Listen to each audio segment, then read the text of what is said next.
అయితే ఇజ్రాయెల్కు ఇలాంటి దొంగచాటు యుద్ధం చేయడం కొత్తేమీ కాదు. టెక్నాలజీ సరిగ్గా లేని కాలంలోనే సాంకేతిక సమరానికి పాదులు వేసింది. దీనికంటే ముందు నుంచి పురాతన కాలం నాటి యుద్ధ తంత్రాలను ఉపయోగించి శత్రువులను హతమార్చింది. ఇక ఇప్పుడున్న అత్యాధునిక టెక్నాలజీ సాయంతో ఇజ్రాయెల్ చేసింది చాలా తక్కువనే చెప్పాలి. పాతకాలం నాటి పేజర్, వాకీటాకీల్లోనే బాంబులు పెట్టిన ఇజ్రాయెల్ రాబోయే రోజుల్లో ఇంకెలాంటి కొత్త వార్ పద్ధతులను ప్రయోగిస్తుందో తలచుకుంటేనే వణుకు పుడుతోంది.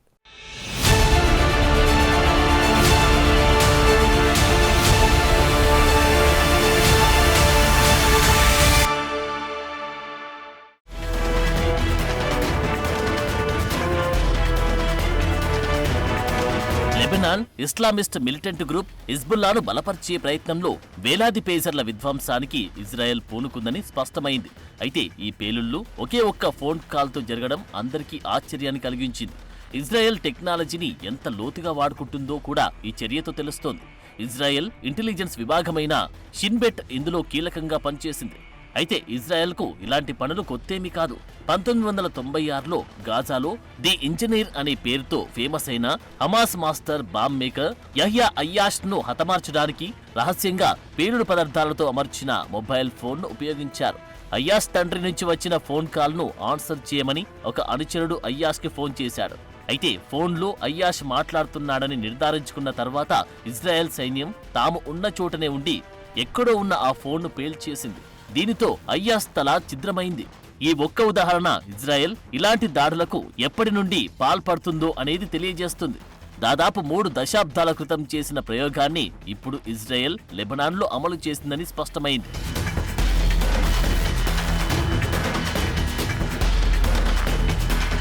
అలాగే 1997లో హమాస్ చేసిన వరుస ఆత్మాహుతి బాంబు దాడులకు ప్రతీకారంగా జోర్డాన్ రాజధాని అమ్మాన్లో Palestine Islamist group political bureau chief Khalid మషాల్ను చంపాలని అప్పటి మొదటి ఇజ్రాయెల్ ప్రధాని బెంజమిన్ నెతన్యాహు ఆదేశించారు. దానితో రంగంలోకి దిగిన ఇజ్రాయేలీలు ఒక అపాయింట్మెంట్ కోసం తన కారు నుండి కిందకి దిగిన మషాల్ శరీరం పైన 2 సీక్రెట్ మొస్సాద్ నిఘా అధికారులు విషాన్ని చల్లారు. దానికోసం విషాన్ని నింపిన కోకాకోలా బాటిల్ను వినియోగించారు. అయితే ఈ ప్లాన్ విఫలమైంది. మషాల్ కుమార్తె దుండగుడిని పట్టుకోవడానికి వెంబడించింది. మషాల్ భద్రతా సిబ్బంది కూడా అప్రమత్తమయ్యారు. ఆ ఇద్దరిని జోర్డాన్ పోలీసులు బంధించారు. మషాల్ పై వేసిన విషానికి విరుగుడు ఇచ్చిన తర్వాత మొస్సాద్ అధికారుల్ని ఇజ్రాయెల్కు పంపించేశారు.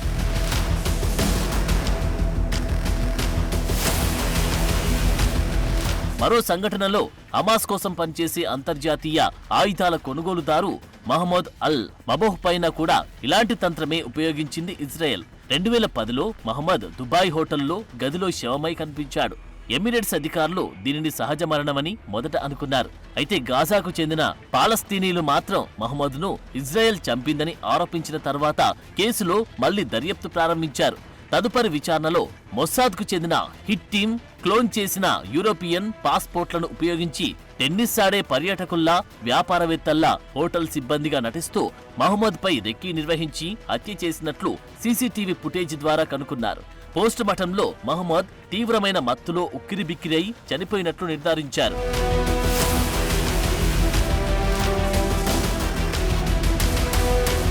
అయితే ఇజ్రాయెల్ చర్యలు ఇంతటితో ఆగలేదు. 2010 నుంచి 2020 మధ్య దాదాపు 6 ఇరాన్ అణుశాస్త్రవేత్తలు తుపాకీ దాడుల్లోనో పేలుల్లోనో మరణించారు.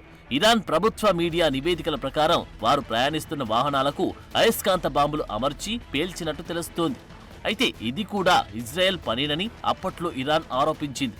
ఇరాన్తో చేస్తున్న షాడో వార్లో ఇవన్నీ జరిగాయని అధికారులు అంగీకరించినప్పటికీ ఇజ్రాయెల్ తాము ఏ దాడుల వెనుక ఉన్నట్లు చెప్పలేదు. 2022లో ఇరాన్ రాజధానిలో జరిగిన ఇలాంటి హత్యకు సంబంధించిన సందర్భంలో మాత్రమే మాజీ ఇజ్రాయెల్ ప్రధానమంత్రి నఫ్తాలి బెన్నెట్ దానికి బాధ్యత వహిస్తున్నట్లు ప్రకటించారు.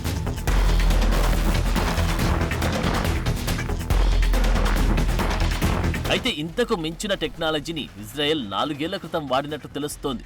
2020లో టెహ్రాన్ శివార్లలో క్యాన్వాయ్లో వెళ్తున్న ఇరాన్ ప్రధాన అణుశాస్త్రవేత్త మొహసేన్ ఫక్రిజాదే కాల్చి చంపబడ్డాడు. కొన్ని ఇరాన్ మీడియా నివేదికల ప్రకారం ఇజ్రాయెల్ ఒక పికప్ ట్రక్కు వెనుక అమర్చిన ఉపగ్రహ నియంత్రిత స్నీపర్ రైఫిల్ను ఉపయోగించి ఫక్రిజాదేపై కాల్పులు జరిపిందని ఆరోపణలు ఉన్నాయి. ఇక్కడ మొదటిసారి ఇజ్రాయెల్ వాడిన ఆర్టిఫిషియల్ ఇంటెలిజెన్స్ గుర్తులు కనిపించాయి. అయితే ఇజ్రాయెల్ ఈ హత్యను ధృవీకరించలేదు. కానీ దీనికి ముందు ప్రధాని నెతన్యాహు ఫఖ్రీజాదేను రహస్య ఇరానియన్ అణ్వాయుధ కార్యక్రమానికి అధిపతి అంటూ నిందించాడు.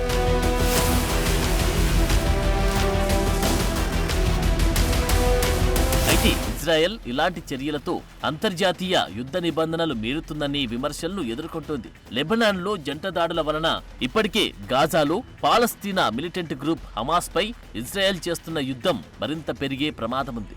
ఇక సెప్టెంబర్ 16న హిజ్బుల్లాపై యుద్ధానికి ఓటు వేసిన ఇజ్రాయెల్ చర్యతో లెబనాన్ ప్రభుత్వంలో భయం నెలకొంది.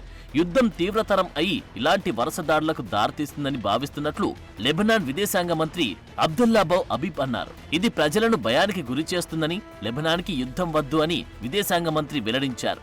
లెబనాన్లో శాంతిని పునరుద్ధరించడానికి సహాయం చేయాలని ఐరాస భద్రతా మండలికి యునైటెడ్ స్టేట్స్ విజ్ఞప్తి చేశారు.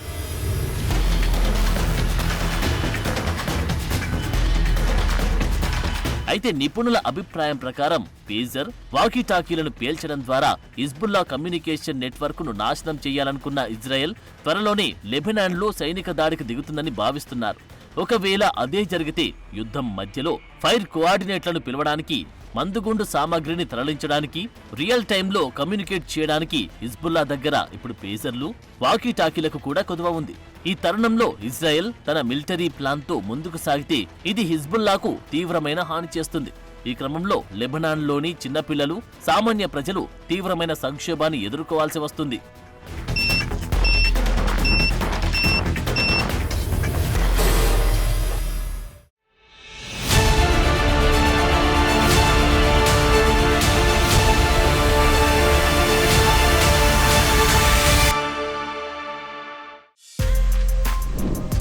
For more videos like this, subscribe Big TV channel.